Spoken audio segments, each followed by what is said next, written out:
नमस्कार, संवाद न्यूज में आपका स्वागत है और मैं आपके साथ निकिता श्रीवास्तव।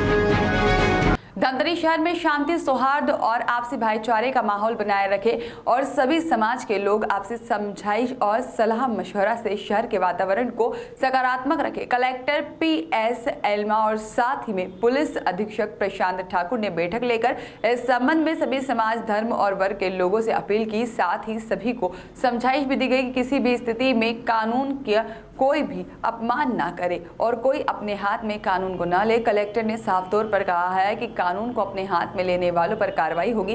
कलेक्टर ने आगे कहा है कि रात 11 बजे तक शहर में सभी दुकानें बंद होगी। शहर में रात में सिनेमा घरों में लोग फिल्म देखने जाते हैं, उसे भी व्यवस्थित किया जाएगा और इसी तरह से रात के वक्त चौक चौराहों पर बैठना, बिना काम के किसी वजह से घूमते पाए जाने पर दंडनीय कार्रवाई की जाएगी। यहाँ तक कि जेल भी भेजा जा सकता है। शांति व्यवस्था बनाए रखने के लिए शहर में बाहर से आने वालों की जानकारी मुसाफिरी पंजी में दर्ज करना अनिवार्य होगा और शहर के नागरिकों और सभी राजनीतिक दलों ने भी कानून तोड़ने वालों पर कठोर कार्रवाई की मांग की। बैठक में कलेक्टर ने साफ तौर पर कह दिया है कि सोशल मीडिया में किसी प्रकार की जनभावना को ठेस पहुंचाने वाली मैटर पोस्ट करने पर साइबर अपराध के तहत मामला दर्ज किया जाएगा और उसके एडमिन पर भी साइबर क्राइम अपराध का मामला दर्ज किया जाएगा। अतः कलेक्टर ने आगे सभी राजनीतिक दलों, सामाजिक संगठनों से अपील की है कि अपने अपने समाज, संगठन, संस्था और दलों के बीच यह बात रखी जाए, लोगों को जागरूक किया जाए कि सोशल मीडिया में ऐसी कोई भी पोस्ट नहीं शेयर करे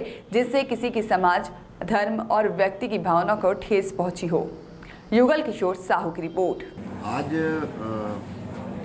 धमतरी शहर के जिले के सर्वदलीय कहें या विभिन्न सभी संप्रदाय के प्रमुखों की शांति समिति की बैठक हमने आज बुलाई थी। पिछले 6-7 दिन से जो सोशल मीडिया में गतिविधियां चल रही थी, उससे हमको लग रहा था कि शहर में शांति व्यवस्था के लिए उचित नहीं है। इस संदर्भ में ही हमने सबको बुलाया था और उनसे राय लिया था और उनको हमारी जो बातें हैं वो उनको बताई थी और सबसे हम लोग राय लिया। सभी संप्रदाय के सभी गणमान्य नागरिकों को कहना है कि सख्ती की जाए और इसी तारतम्य में हमने निर्णय लिया है कि 11 बजे के बाद किसी प्रकार के भी कोई व्यक्ति बिना काम के शहर में नहीं घूमेंगे। इस पर पुलिस सख्ती कार्रवाई करेगी। दूसरी बात रही कि कुछ लोगों का कहना है कि बाहर से लोग आके यहाँ पर रह रहे हैं, तो उन पर भी हम लोग मुसाफिरी दर्ज कराने के लिए और बाकी कार्रवाई करेंगे। इसके साथ साथ जो सोशल मीडिया में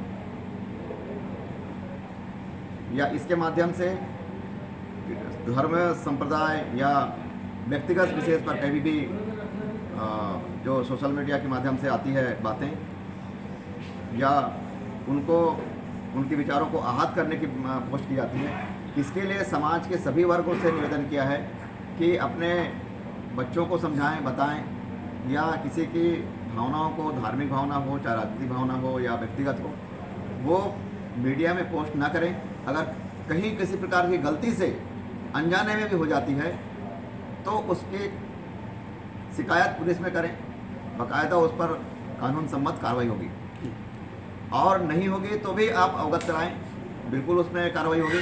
और अगर बनती नहीं है वो कि किसी की भावनाएं ठेस पहुंचा या धार्मिक भावनाएं किसी भी तरह की बात हो, राजनीतिक बात हो, तो भी उसमें हम उसकी हल निकालने के बात करेंगे कि भाई इसमें कानून सम्मत सोशल मीडिया में या आपराधिक प्रकरण नहीं बनता है और भविष्य में ऐसा ना करें, इस तरह की बात आएगी। ऐसी चर्चा हुई है और हम इसके बेमेतरा विधानसभा क्षेत्र में ग्राम पंचायत देवर बीजा में स्वच्छता अभियान के तहत लाखों रुपए खर्च करके डस्टबिन वितरण किया गया था, लेकिन कचरा उठाने वाले ही गाड़ी पंचर हो गई, जहां पर स्वच्छता अभियान देवर बीजा में फेल हो गया और 1 साल भी नहीं चल सका। कचरा, गाड़ी पंचर और जहां पर खराब हो गई है और पंचायत के सामने, लिहाजा गाँव में स्वच्छता अभियान फ्लॉप साबित हो रहा है। करीब 1 लाख रुपए खर्च करके डस्टबिन लिए थे पंचायत वालों ने।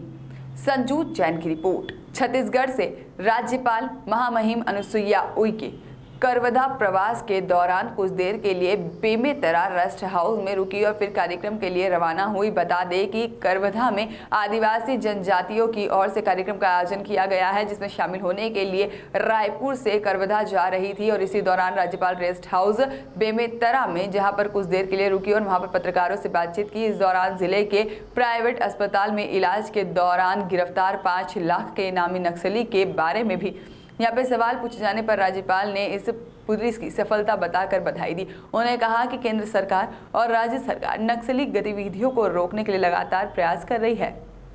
इसके अलावा कई नक्सली केंद्र व राज्य सरकार की योजनाओं से प्रभावित होकर आत्मसमर्पण कर चुके हैं और मुख्य धारा से जुड़ भी रहे हैं।